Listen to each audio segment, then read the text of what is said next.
బాబాయ్ నిన్న జగన్మోహన్ రెడ్డి వెళ్ళి ప్రతి రైతును పరామర్శించానని చెప్పి నిన్న మొదటిసారి అనుకుంటా పొలాల్లో దిగాడు. సరే మరి తుఫాన్ వచ్చినప్పుడు ఏమైపోయాడు? నిన్నొచ్చి ఎకరాకి 20,000 ఇవ్వాలి, లేకపోతే ఇంకా అంతకన్నా ఎక్కువ ఇవ్వాలి అంటున్నాడు. అసలు నిజంగా అంత నష్టం జరిగిందా? ప్రభుత్వం ఎలాంటి చర్యలు తీసుకుంది? వాడు ఇచ్చేది ఒక్క రూపాయి ఉండదు. ముందస్తుగా అధికారులను పెట్టి కొద్దిగా అలర్ట్ చేసి ఏముండదు, ఎవడిని ఎత్తిన చేతులు పెడదామని ఉంటాడు జగన్మోహన్. దాంట్లో చస్తు లేదు. ఒకవేళ గట్టిగా మాట్లాడితే నిన్ను వేసేయటానికి ఉంటాడు, దాని చస్తు లేదు. అంతవరకే వాడు చేసే పనులు. కానీ అవన్నీ చూసే కదా బాబా ఈ రోజున జనాలు నిన్ను 11 సీట్లకు పరిమితం చేశారు అంటే కనీసం ఎందుకు మనం 11 సీట్లకు వచ్చాం ఏంటి? వాడితో ఎవడో మాట్లాడరు. జగన్మోహన్ రెడ్డి నిజంగా రైతుల మీద ప్రేమతో బయటకు వచ్చారంటారా? రైతుల మీద ప్రేమ చేయం బయటికి రాలా. ఆడు జనాన్ని పోయి చేసుకుంటానికి వస్తున్నాడు, అంత తప్పేం లేదు. అంతే. పోనీ వాళ్ళు అభిమానంగా వచ్చారంటారా జగన్మోహన్ రెడ్డి మీద? రూపాయికే వచ్చారు అంతే. అంటే జనాలు చూపించుకుంటే ఉపయోగం ఏంది? రేపు పొద్దున ఓట్లు కదా వాళ్ళు జనాన్ని చూసుకుంటే ఉపయోగం ఉంది. రేపు ఏనాడు కూడా వేస్తాడు ఈ జనం, ఇంతమంది ఉన్నారు కావాల్సని. అది అంటే అంత అమాయకంగా ఉన్నారంట జనాలు. వాడి దృష్టిలో అమాయకులు అందరూ. ఆయన దృష్టిలో ఎప్పుడు వచ్చినా మన జనమే అనుకుంటాడు అంతే. ఇప్పుడు ఆ రోజు చంద్రబాబు నాయుడు గారు ఉన్నారు, లోకేష్ గారు ఉన్నారు, పవన్ కళ్యాణ్ గారు ఉన్నారు, మొత్తం అందరిని అధికారులు అలర్ట్ చేశారు. ఇప్పుడు నువ్వు లండన్ వెళ్ళిపోయావు, లేకపోతే క్రికెట్ చూడటానికి వెళ్ళాడు, అది ఇది అని చెప్పి మాట్లాడుతున్నాడు నిన్న జగన్మోహన్ రెడ్డి గారు. ఎన్నైనా మాట్లాడగలరు. జనాలకు తెలుసు అంటావా? జనాలకి ఎంత తెలుసు రూపాయి. ఎందుకంటే వాడి దగ్గర తిన్నవాళ్ళంతా వాడి పక్కే మాట్లాడతారు. మనుషులు చూపిస్తానికి తీసుకొచ్చాడు, పొలాలకు కాదు వచ్చింది, మనుషులు చూడటానికి. నాకు మనుషులు ఎంతమంది ఉన్నారు మరి మనం చూసాంగా, ఒక్కొక్కరిని ఆటోలో ఎక్కిస్తా డబ్బులు మాట్లాడుకుంటా. వాళ్ళంతా ఏమైనా అభిమానంగా వచ్చారంటారా? ఒక 20 మంది ఉన్నారు ఆటో వాళ్ళు, ఆడాళ్ళు అభిమానంతో వచ్చారంటారా? జగన్మోహన్ కాదు, ఆడు డబ్బులు ఇచ్చి తీసుకొచ్చాడు సగం మందిని. డబ్బులు ఇచ్చి తెచ్చిన వాళ్ళు పోలీసు తెచ్చావు, చేలు చూస్తానికి రాలా. నాకు జనం ఎంతమంది ఉన్నారని చూపిస్తానికి తీసుకొచ్చాడు.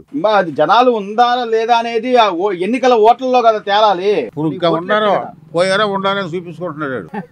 సరే పోనీ ఎట్లాగ అనుకుందాం. సరే జనాలు ఉన్నారు, కానీ నువ్వు వచ్చి అక్కడ ఏం మాట్లాడాలి ఏంటి అది వదిలేసి, అసలు చంద్రబాబు గారేమో లండన్ వెళ్ళాడు, వాళ్ళ అబ్బాయి ఏమో క్రికెట్ చూడటానికి వెళ్ళాడు అని చెప్పి మాట్లాడతాడు. అది తెలుసా? అసలు మాట్లాడతామో అది తెలుసా? ఎప్పుడైనా మాట్లాడా? లేదు. ఎప్పుడైనా బయటకు వచ్చాడా? ఎందుకు ఇవన్నీ? మరి ఇప్పుడు ఈ రోజు నేను మళ్ళీ పాదయాత్ర చేస్తా జనాల్లో కొత్త అంటున్నాడుగా. వచ్చే రాని వేస్తారు, బాగానే వేస్తారు. అప్పుడు మొత్తం బారికేడ్లు పెట్టేసేసి అప్పుడు మరి రైతుల దగ్గరికి రాలేదా? పొలాల్లోకి రాలేదా? చెట్లు నరికించి కాపలా పెట్టుకునేవాడు. చెట్లని కోపించి కాపలా పెట్టుకునేవాడు. అంతేగాని జనాల కోసం రాలే ఆయన. జనాల కోసం లేదు. చెప్పండి సార్. కూడా ఆయన వచ్చినప్పుడు తుఫాన్ వచ్చింది, వచ్చాడు స్టేజీలు కట్టుకొని చూశాడు. రైతుగా రాలా, రైతులు చేయడానికి రాలా. శుభ్రంగా బ్రహ్మాండంగా స్టేజీలు కట్టుకొని చెట్లు నరికించుకొని పాతాల గట్ట కట్టుకొని ఎవడ కనపడడానికి సీక్రెట్కి వెళ్ళాడు. అంటే అప్పుడు అధికారం ఉంది, పరదాలు అవన్నీ స్టేజీలు. మరి ఈ రోజు ఎందుకు జనాలు అంటే బురదలో కూడా దిగుతున్నాడు? ఎక్కడ బురద ఉందా చూపిండి. నిన్న ఆయన నడిచిన కాదు ప్యాంటు పీక్కున్నాడు, కానీ బురద కానీ వాన కానీ ఎక్కడ ఉందా నీళ్లు కానీ. మరి అసలు ఏం చేద్దాం? డ్రామా అంటే ఏం చూపిద్దామని? ఇదంతా డ్రామా అంతే. దానివల్ల ఉపయోగం ఏముంది? అతనికి ఏదో లాభం. దానివల్ల మిగతా వాళ్ళు రోడ్ల మీద వెళ్ళే వాళ్ళు ట్రాఫిక్ వల్ల ఇబ్బంది పోతారు జనం. జగన్మోహన్ రెడ్డి గారు నిన్న రైతుల జగన్మోహన్ రెడ్డి అనేవాడు ఎప్పుడైనా జనం కోసం పనిచేశాడా చెప్పండి? అతనికి ఉపయోగం ఉన్న వరకు చేసుకున్నాడు, కానీ ప్రజలకి ఏమైనా ఇచ్చేసాడా? మరి నేను మంచి చేశాను, అసలు ఏదో దొంగ హామీలు నమ్మి ఈ రోజు నన్ను ఓడిచ్చారు, మళ్ళీ నేను వస్తాను ఒక్కొక్కటి చుక్కలు చూపిస్తాను. నేను దొంగతనం చేశాను ఒప్పుకుంటానా? ఒప్పుకోరుగా ఎవరైనా. అంతే. రోడ్లన్నీ పోసాడు, ఆనకట్లన్నీ కట్టాడు. ఎవరు? జగము. అవునా? ఎక్కడ? రాజధాని కట్టాడు, సారా కాసుకున్నాడు శుభ్రంగా. సారా కాసి డబ్బులన్నీ దిగేశాడు. సారీ కాదు. ఇప్పుడు జగన్ ఇప్పుడు జోగి రమేష్ ఉన్నాడండి, జోగి రమేష్ ఉన్నాడు. లిక్కర్గా మొత్తం ఈడి అన్ని చేసి ఎంక్వైరీ చేశారు, అన్ని ప్రూఫ్లతో వచ్చినాయి. వాళ్ళు నేను చేశాను ఒప్పుకున్నాడా? ప్రమాణం చేసేవాడు ఎవడైనా నీతిమంతుడు అయితే అరిచేతిలో వెలిగించుకోవాలండి. ప్రమిదలో వెలిగించి నేను పట్టుకుంటా, అదట్ట అది కరెక్ట్. అంటే ప్రమాణం చేస్తే సత్యవంతులు అయిపోతారా బాబాయ్? లేదా అంటే తప్పు చేసిన వాళ్ళ ఉద్దేశంలో జనాన్ని యథవలం చేయటానికి, అది యథవలం చేయటానికి. ఏం చేయమంటే చేస్తా, ఆ గుళ్ళోకి వెళ్ళి ఏం చేయమంటే చేస్తా. 50 కర్పూరం కూడా వెలిగిస్తావా? పాపం భయం భక్తి ఏమి వేపడాడు, మా ఇంటి ఉన్నాడు, పెళ్లిళ్ళు చేస్తాడు, మంత్రాలు చెబుతాడు, అన్ని చేస్తాడు. మాంసం తింటున్నాడు, ముందు తాగుతున్నాడు, తిరగాల్సింది తిరుగుతున్నాడు, ఇన్ని చేస్తున్నాడు. ఆ గుళ్ళో డబ్బులు పెడితే దేనికొస్తున్నాడు, అవి వాడు తింటున్నాడు. నీ దగ్గర దమ్ముంటే నువ్వు ఎత్తురా అంటున్నాడు నన్ను. అంతేగాని నీతి భక్తి భగవంతుడి పట్ల ఏమీ లేవు. అయ్యే దేశి ముందు కొనుక్కుంటున్నాడు. సో అంటే బాబాయ్, అంటే నేను అనేది ఏంటంటే ఈ రోజున సరే జోగి రమేష్ గారు న్యాయం చేశారా లేదా అనేది ఆధారాలు వాళ్ళు సేకరించారు. అట్లాగే అందులో ఉన్న జనార్దన్ రావు ఏదైతే మొత్తం అంతా ఓపెన్ అయిపోయి చెప్పాడో ఆయన అప్రూవర్గా మారిపోయాడు. కనీసం నువ్వు చేసిన తప్పు ఒప్పుకోకపోగా నేను ప్రమాణం చేశాను, లేకపోతే నా బిడ్డల సాక్షిగా చెప్తున్నాను, కావాలని ఇది కక్షపూరితంగా చేస్తున్నారు, భూమి గుండ్రంగా ఉంటది అంటే అసలు ఏంటి, ఎవరిని బెదిరిస్తున్నట్టు ఏంటి? మరి అంతేనండి. ఇప్పుడు వీళ్ళు ఏమన్నారు, రేపు మేము అధికారంలోకి వస్తే చూస్తాం అంటే బెదిరించి ఓట్లు వేసుకుంటారా? అంతేగా. అంటే మళ్ళీ వచ్చి మేము చంపేస్తామనే. ఇప్పుడు చంపాడు కొంతమందిని. ఇప్పుడు డాక్టర్ సుధాకర్ అనేవాడు పాపం అడిగింది ఏంటంటే చిన్న మాస్క్, అతన్ని గజ్జె దొంగ కన్నా గుడ్డలో తీసి రోడ్ల మీద పడాలి, ఎంత దారుణంగా. మరి అట్టాడి ఏంటండి? సో అట్లాగే అతని సామాజిక వర్గానికి సంబంధించిన కుర్రోడు అమర్నాథ్ గౌడ్ అనే కుర్రోడు ఇక్కడ మన చల్లపల్లి దగ్గర వాళ్ళ అక్కని ఏడిపించద్దు అన్న పాపానికి నిలువున తగలబెడితే ఆ రోజు చిన్న కుర్రాడు ఎవరిని ఖండించాండి? జగన్ గవర్నమెంట్ లో వాళ్ళు చేసి వాళ్ళ మినిస్టర్లు గా ఎమ్మెల్యే చేసి అరాచకాలను ఎప్పుడన్నా ఒకదాన్ని ఖండించాడా? అది చెప్పమనండి. ఇవన్నీ వద్దు మనకి. సో ఈ రోజు మళ్ళీ ఈయన వచ్చేసేసి నేను రైతులను పరామర్శిస్తాను, ఎకరాకి 20,000 ఇవ్వాలి అని చెప్పి డిమాండ్. ఆయన ఏమి ఇచ్చాడు? అప్పుడు ₹1,00,00,000 ప్రకటించాడు కదండి. ఇంకా డబ్బులు డిస్ట్రిబ్యూషన్ చేయడానికి ఎట్లా ఇంటికి ఇవ్వాలా మనిషి? తాడేపల్లి ప్యాలెస్ లో మరి రూట్ మ్యాప్ జరుగుతుంది. ఏంటండి ఇవన్నీ అబద్ధాలు? కాకపోతే ఎందుకండి ఆయన వచ్చిన కాడి నుంచి మళ్ళీ జనం నష్టమేగా, జనం ఇబ్బంది పడతాం, మళ్ళీ కార్లు గుద్దుకోవడం ఏంటి పనులన్నీ. ఆయన రాకుండా ప్రశాంతంగా ఉంటుంది, ఎవడు బతుకాడు బతుతాడు. చివరిగా జగన్మోహన్ రెడ్డి గారు పర్యటనలో సరే ఈ రోజున మనం అన్ని చూస్తున్నాం, మామిడికాయలు అని చెప్పి మామిడికాయలు కిందేసి తొక్కేయడం, లేకపోతే పొగాకు పేళ్ళ చేసి తొక్కేయడం. సో ఇవన్నీ చూస్తుంటే అంటే ప్రశాంతంగా ఉన్న రాష్ట్రాన్ని ఏదో ఒక విధంగా అశాంతి నెలకొల్పాలి, లేదా లా అండ్ ఆర్డర్ డిస్టర్బెన్స్ చేయాలనేది ఆయన మోటో అంటారు. అంతే, ఆయన ఉద్దేశమే అది. అరాజకం. దానివల్ల ఎవరు నష్టపోతారు? జనం.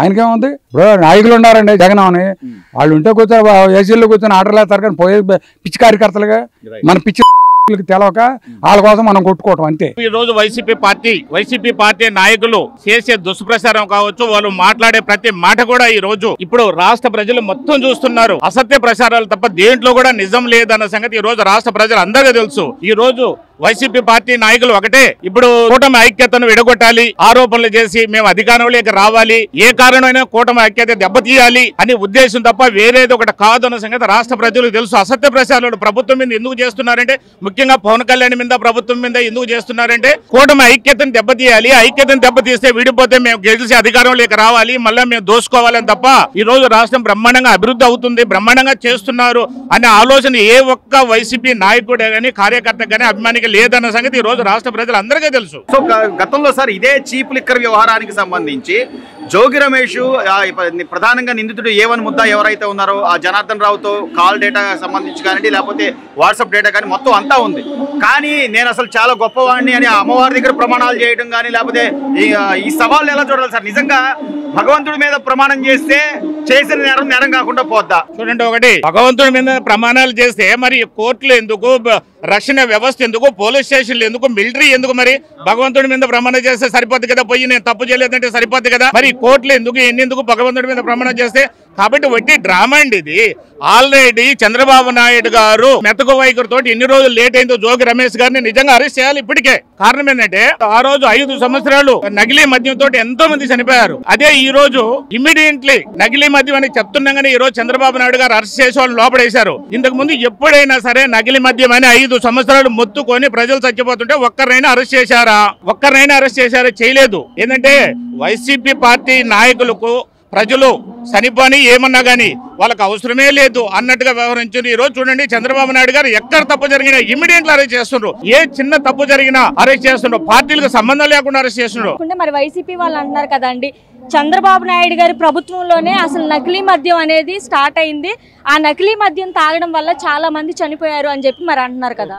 నకిలీ మద్యం వల్ల తాగడం వల్ల చనిపోయినారు తెలుగుదేశం పార్టీ వచ్చినాకనే వైసీపీ పార్టీ నాయకులు అంటారు, కానీ పబ్లిక్ అంటలేదు. పబ్లిక్ అందరికీ తెలుసు, గత 5 సంవత్సరాలు నకిలీ మద్యంతో చనిపోయిన వాళ్ళు రాష్ట్రంలో కొన్ని వేల మంది ఉన్నారు.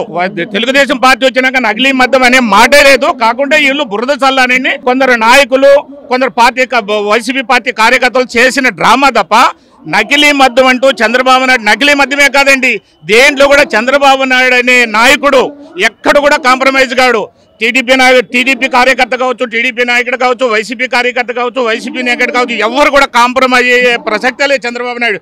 ఎవరైనా ఒకటే రాష్ట్రం బాగుపడాలి, రాష్ట్రం అభివృద్ధి చెందాలి, రాష్ట్ర ప్రజలకు సంక్షేమాలు ఇవ్వాలి, రాష్ట్రాలు అభివృద్ధి చేయాలనే ఆలోచన తప్ప ఏదో కుట్రాలు కుతంత్రాలతో అది ఇది చేద్దామనే ఆలోచన చంద్రబాబు నాయుడుకి మాత్రం లేదు. కానీ మళ్ళీ మేము అధికారంలోకి వస్తాం, అధికారంలోకి వస్తే ఒక్కొక్కటి అంటే భూమి గుండ్రంగా ఉంటది, మేము వచ్చాక చూస్తాం, మీకు కుటుంబాలు ఉన్నాయి, మాకు కుటుంబాలు ఉన్నాయని బెదిరించడాన్ని ఎలా చూడాలి సార్? చూడండి, ఒకటి ఇప్పుడు 1.0 అయిపోయింది, 2.0 చూపిస్తాము, అది చేస్తాము, ఇది చేస్తాము, గుడ్డలు ఇప్పి తీసుకొడుతున్నాం అని చెప్తున్నాను. చూడండి, కేవలం మాటలన్నీ వైసీపీ పార్టీ క్యాడర్ లో ఏదో ధైర్యం నింపడనే తప్ప రాము అన్న సంగతి వాళ్ళకు కూడా తెలుసు. ఎందువల్లంటే కనీసం మేము గొప్పలు అది చేసినాం ఇది చేసినాం అనుకో 2024లో కనీసం ప్రతిపక్ష హోదా కూడా ఇవ్వకుండా చేసినంటే రాష్ట్ర ప్రజలకు తెలుసు. వాళ్ళు కావాలని మాట్లాడుతున్నారు, వచ్చే ప్రసక్తే లేదండి. వైసీపీ పార్టీ వాళ్ళ గురించి చెప్పినట్టుగా ఏంటండి, నేను చెప్పాను కదా, పార్టీ క్యాడర్ లో ధైర్యం నింపడానికి తప్ప ఇంకోటి కాదు. వాళ్ళు ఇంటర్నల్ గా వాళ్ళకి తెలుసు వైసీపీ పార్టీని అధికారంలోకి వచ్చే ప్రసక్తి లేదని వాళ్ళకి తెలుసు.